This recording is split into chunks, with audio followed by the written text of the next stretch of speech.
Hər kəsə salam. Bugün atmosferin quruluşu və hava şəraiti, ümumiyyətlə atmosferdə baş verən proseslər haqqında dərsi izah edəcəm.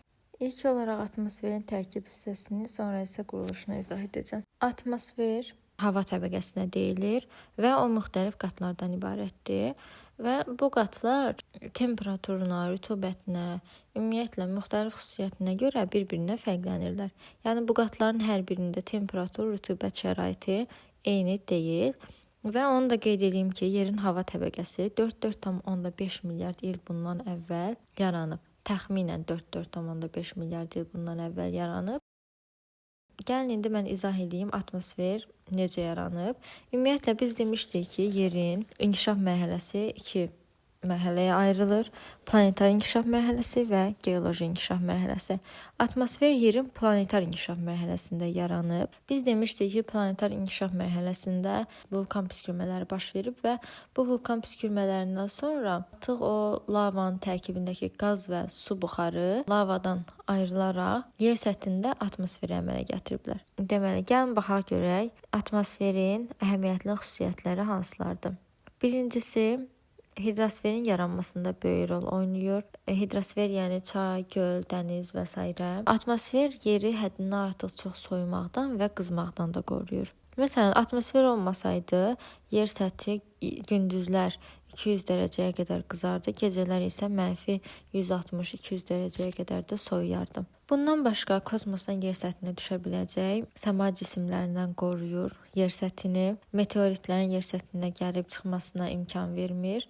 Çünki belə deyim, tutaq ki, meteorit yer səthinə doğru, kosmosdan yer səthinə doğru hərəkət eləyir. O qədər sürətlə hərəkət edir ki, bu sürətli hərəkətin nəticəsində atmosferlə sürtünmə baş verir. Bu sürtünmənin də nəticəsində həmin səma cismi, meteorit ya yanır, ya da səthi parçalanır və nəticədə gəlib yer səthinə düşə bilmir. Yəni artıq yer səthinə çatmamış o parçalanaraq yoxa çıxır. Atmosferin digər bir əhəmiyyətli xüsusiyyəti odur ki, yeri günəşdən gələn ultrabənövşəyi və rentgen şüalarından da qoruyur. Bundan başqa ən vacib xüsusiyyətlərindən biri yer səthində canlı aləmin nəfəs alması üçün ən vacib ünsürdür və təbii ki də canlı aləm nə ilə tənəffüs alır? Oksigenlə tənəffüs edir. Bu baxımdan atmosfer əhəmiyyətli bir xüsusiyyətə malikdir. Yeri gəlmişkən gəlin biz havanın tərkibinə də baxaq. Havanın tərkibindəki qazlara 78% azotdur, 21% oksigendir, 0,93% arqondur, 0,3% karbondur, 0,2% isə digər qazlardır. Daha sonra atmosferin digər əhəmiyyətli xüsusiyyəti odur ki, səsin və radio dalğaların yayılmasını təmin edir. Yəni atmosfer olmasaydı hal-hazırda bu dərsi burada sizə izah edə bilməyəcəkdim. Və bir də yeri günəş qasırğalarından qoruyur. Atmosferdə çoxlu miqdarda toz hissəcikləri mövcuddur. Bu toz hissəcikləri zavod və fabriklərdən ayrılan tullantıların nəticəsində yarana bilər. Avtomobillərdən çıxan qazlar ola bilər. Daha sonra vulkan püskürmələrinin nəticəsində havaya atılan toz, qaz və s. bunlar ola bilər. Ümumiyyətlə atmosferdə dediyim toz hissəcikləri var və bir də su olur. Yəni su atmosferdə dövr eləyir. Qaz, toz və suların cəminə aerozollar deyilir. Aerozollar isə havada kondensasiyanın baş verməsi üçün çox əhəmiyyətlidir.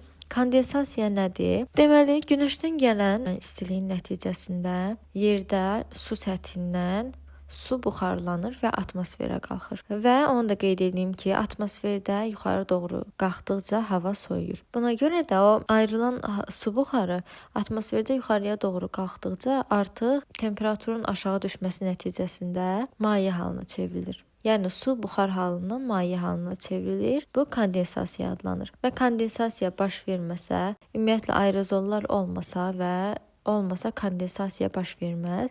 Kondensasiya da baş verməsə yağış yağa bilməz. Atmosferdə su 3 aqreqat halında mövcud olur. Buz, maye və buxar halında.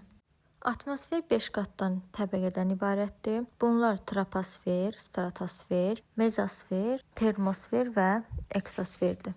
Gəlin elə ilk olaraq başlayaq atmosferin ən alt təbəqəsi olan və alt sərhəddə olan troposferdən. Troposferin qalınlığı 15-17 kilometrdir və atmosferin 80% troposferdə cəmləşib. Bütün hava hadisələri, küləyin əsməsidir, yağışın, qarın yağması, suyun aqreqat halından dəyişməsidir, buludların əmələ gəlməsidir. Bu proseslərin hər biri troposferdə baş verir və troposfer yer səthi vasitəsilə qızır. Yəni troposferi günəş qızdırmır. Günəş yer səthini qızdırır. Yer səthi isə troposferi qızdırır və buna görə də troposfer yer səthi vasitəsilə qızdığına görə onun aşağı hissələrində temperatur daha yüksək olur. Hündürlüyə doğru qalxdıqca temperatur azalır. Bunun da nəticəsində hər 100 metrdə havanın temperaturu 0,6 dərəcə azalır. Buna termik pillə də deyilir. Qeyd elədik ki, troposferin qalınlığı 15-17 kilometr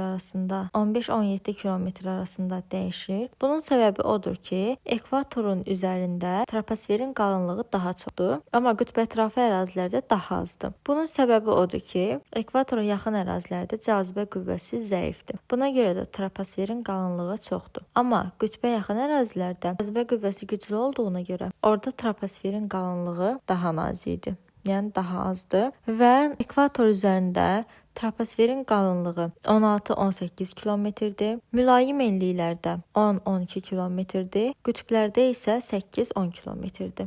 Troposferdən yuxarıda stratosfer qatı yerləşir. Onun qalınlığı troposfer qatının üzərindən 50-55 kilometr hündürlüyə qədərdir. Qaz tərkibi troposferlə eynidir və burada, yəni stratosferdə yuxarı qalxdıqca temperaturun artması müşahidə edilir. Troposferdə dedik ki, hündürlüyə doğru qalxdıqca temperatur azalırdı, amma stratosferdə tərsinədir. Yuxarıya doğru qalxdıqca temperatur artır. Yəni artıq burada inversiya müşahidə edilir. Stratosferdə ozon qatı yerləşir. Ozon qatı günəşdən gələn ultrabənövşəyi şüaları udaraq onun yer səthinə çatmasına icazə vermir. Ozon təbəqəsi stratosferin 15-30 kilometr hündürlükləri arasında yerləşir.